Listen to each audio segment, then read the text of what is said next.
السلام علیکم ورحمۃ اللہ وبرکاتہ۔ ہمارے چینل میں خوش آمدید۔ بقرہ موسیٰ علیہ السلام یعنی حضرت موسیٰ علیہ السلام کی گائیں۔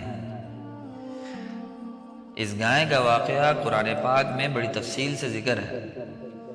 سورہ بقرہ جو قرآن پاک کی پہلی سورت ہے، اس میں اللہ تعالیٰ کا ارشاد ہے وَإِذْ قَالَ مُوسَىٰ لِقَوْمِهِ إِنَّ اللَّهَ يَأْمُرُكُمْ أَن تَذْبَحُوا بَقَرَةً قَالُوا أَتَتَّخِذُنَا هُزُوًا۔ یہ اسی گائے کا ذکر ہے جس کا واقعہ آگے بیان کیا جائے گا۔ سامعین کرام، یہ اور اس طرح کی دیگر معلوماتی ویڈیو دیکھنے کے لیے ہمارا چینل سبسکرائب کریں اور بیل آئیکن کو دبانا ہرگز نہ بھولیں تاکہ ایسی معلوماتی ویڈیو بر وقت آپ تک پہنچ سکیں۔ سامعین کرام، یہ گائیں ان جانوروں میں سے ایک جانور ہے جو جنت میں جائے گا۔ اس گائیں کے واقعے کا خلاصہ یہ ہے کہ بنی اسرائیل میں ایک مالدار شخص عامیل، اس کو اس کے عزیز نے خفیہ طور پر قتل کر کے دوسرے محلے میں ڈال دیا تاکہ اس کی میراث بھی لے لے اور خون بہا بھی، اور پھر دعویٰ کر دیا کہ مجھے خون بہا دلوایا جائے۔ قاتل کا پتہ نہ چلتا تھا۔ وہاں کے لوگوں نے حضرت موسیٰ علیہ السلام سے درخواست کی کہ آپ دعا فرمائیں کہ اللہ تعالیٰ حقیقت حال ظاہر فرما دے۔ اس پر حکم ہوا کہ ایک گائے ذبح کر کے اس کا کوئی حصہ مقتول کے ماریں، وہ زندہ ہو کر قاتل کے بارے میں خود بتا دے گا۔ لوگوں نے حیرانی سے کہا کہ کیا آپ علیہ السلام ہم سے مذاق کر رہے ہیں؟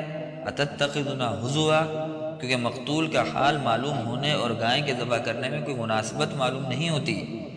اس پر حضرت موسیٰ علیہ السلام نے جواب دیا، میں اس بات سے اللہ تعالیٰ کی پناہ مانگتا ہوں کہ میں مذاق کر کے جاہلوں میں سے ہو جاؤں۔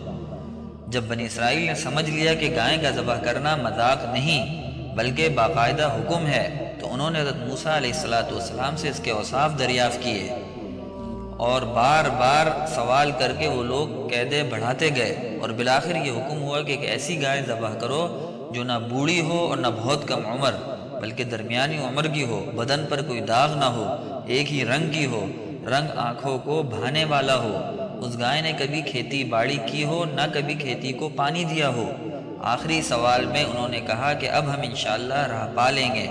بہرحال جب سب کچھ طے ہو گیا تو ان کی تسلی ہو گئی۔ پھر انہوں نے گائے کی تلاش شروع کر دی۔ ان کے اطراف میں ایسی صرف ایک گائے تھی۔ اس کا حال یہ تھا کہ بنی اسرائیل میں ایک صالح شخص تھے، ان کا ایک چھوٹا بچہ تھا اور ان کے پاس ایک گائے کے بچے کے علاوہ کچھ نہ تھا۔ انہوں نے اس کی گردن پر مہر لگا کر اللہ تعالیٰ کے نام پر چھوڑ دیا اور بارگاہ حق میں عرض کیا کہ یا رب عز و جل، میں اس بچیا کو اس فرزند کے لیے تیرے پاس ودیت رکھتا ہوں تاکہ جب یہ فرزند بڑا ہو تو یہ اس کے کام آئے۔ اس نیک شخص کا انتقال ہو گیا، لیکن وہ بچیا جنگل میں اللہ تعالیٰ کی حفاظت میں پرورش پاتی رہی۔ یہ لڑکا جب بڑا ہوا تو صالح و متقی بنا اور ماں کا فرمانبردار بنا۔ ایک دن اس کی والدہ نے کہا، اے نور نظر، تیرے باپ نے تیرے لیے فلاں جنگل میں خدا کے نام کی ایک بچیا چھوڑی تھی، وہ اب جوان ہو گئی ہوگی، اللہ تعالیٰ سے دعا کرو کہ وہ تجھے عطا فرما دے اور تو اسے جنگل سے لے آ۔ لڑکا جنگل میں گیا اور اس نے گائے کو جنگل میں دیکھا اور والدہ کی بتائی ہوئی علامتیں اس میں پائیں اور اس کو اللہ تعالیٰ کی قسم دے کر بلایا تو وہ حاضر ہو گئی۔ وہ جوان اس گائے کو والدہ کی خدمت میں لایا۔ والدہ نے بازار میں لے جا کر 3 دینار پر فروخت کرنے کا حکم دیا اور یہ شرط کی کہ سودا ہونے پر پھر اس کی اجازت حاصل کی جائے، یعنی ماں سے دوبارہ اجازت لے۔ اس زمانے میں گائے کی قیمت ان کے اطراف میں 3 دینار ہی تھی۔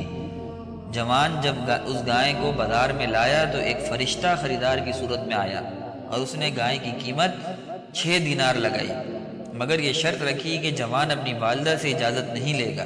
جوان نے یہ بات منظور نہ کی اور والدہ سے تمام قصہ ذکر کیا۔ اس کی والدہ نے 6 دینار کی قیمت منظور کرنے کی تو اجازت دی، مگر بیچنے میں پھر دوبارہ اپنی مرضی دریافت کرنے کی شرط لگا دی۔ جوان پھر بازار آیا۔ اس مرتبہ فرشتے نے 12 دینار قیمت لگائی اور کہا کہ والدہ کی اجازت پر موقوف نہ رکھو۔ جوان نے نہ مانا اور پھر والدہ کو اطلاع دی۔ وہ صاحب فراست عورت تھی، وہ سمجھ گئی کہ یہ خریدار نہیں کوئی فرشتہ ہے جو آزمائش کے لیے آتا ہے۔ بیٹے سے کہا کہ اب کی مرتبہ اس خریدار سے یہ کہنا کہ آپ ہمیں اس گائے کے فروخت کرنے کا حکم دیتے ہیں یا نہیں۔ لڑکے نے یہی کہا تو فرشتے نے جواب دیا کہ ابھی اس کو روکے رہو، جب بنی اسرائیل خریدنے آئے تو اس کی قیمت یہ مقرر کرنا کہ اس کی کھال میں سونا بھر دیا جائے، اس کے عوض اس گائے کو بنی اسرائیل پر فروخت کرنا۔ جوان گائے کو گھر لے آیا اور جب بنی اسرائیل جستجو کرتے ہوئے اس کے مکان پر پہنچے تو یہی قیمت طے کی، اور حضرت موسیٰ علیہ السلام کی ضمانت پر وہ گائیں بنی اسرائیل کے سپرد کر دی گئی۔ گائیں ذبح کرنے کے اس واقعے سے ہمیں چند باتیں ایسی معلوم ہوتی ہیں جو ہمارے لیے انتہائی کام کی ہیں۔ سامعین کرام، اس کو توجہ سے ملاحظہ فرمائیں۔ نمبر 1، نبی کے فرمان پر بغیر ہچکچاہٹ کے عمل کرنا چاہیے، اور عمل کرنے کے بجائے عقلی ڈھکوسلے بنانا بے ادبوں اور نافرمانوں کا کام ہے۔ نمبر 2، پیغمبر جھوٹ، دل لگی اور کسی کا مذاق اڑانا وغیرہ عیبوں سے پاک ہیں، البتہ خوش طبعی ایک محمود صفت ہے، یہ ان میں پائی جا سکتی ہے۔ نمبر 3، شرعی احکامات سے متعلق بے جا بحث مشقت کا سبب بنتی ہے۔ حدیث شریف میں ہے کہ اگر بنی اسرائیل بحث نہ کرتے تو جو گائیں ذبح کر دیتے وہی کافی ہو جاتی۔ نمبر 4، انشاءاللہ کہنے کی بہت برکت ہے۔ آپ علیہ السلام نے فرمایا کہ اگر بنی اسرائیل وَإِنَّا إِن شَاءَ اللَّهُ لَمُهْتَدُونَ نہ کہتے تو کبھی بھی وہ گائے نہ پاتے۔ نمبر 5، جو اپنے عیال کو اللہ تعالیٰ کے سپرد کر دے اللہ تعالیٰ اس کی عمدہ پرورش فرماتے ہیں۔ نمبر 6، جو اپنا مال اللہ تعالیٰ کے بھروسے پر اس کی امانت میں دے دے اللہ تعالیٰ اس میں برکت عطا فرماتے ہیں۔ نمبر 7، والدین کی فرما برداری اللہ تعالیٰ کو انتہائی زیادہ پسند ہے۔ نمبر 8، ماں باپ کی خدمت و اطاعت کرنے والوں کو دونوں جہانوں میں سرخروئی ملتی ہے۔ تو امید ہے یہ واقعہ ہم سب کے لیے باعث نصیحت ہوگا، اور یہ وہ گائے ہیں سامعین کرام جو جنت میں جائے گی۔ السلام علیکم ورحمۃ اللہ وبرکاتہ۔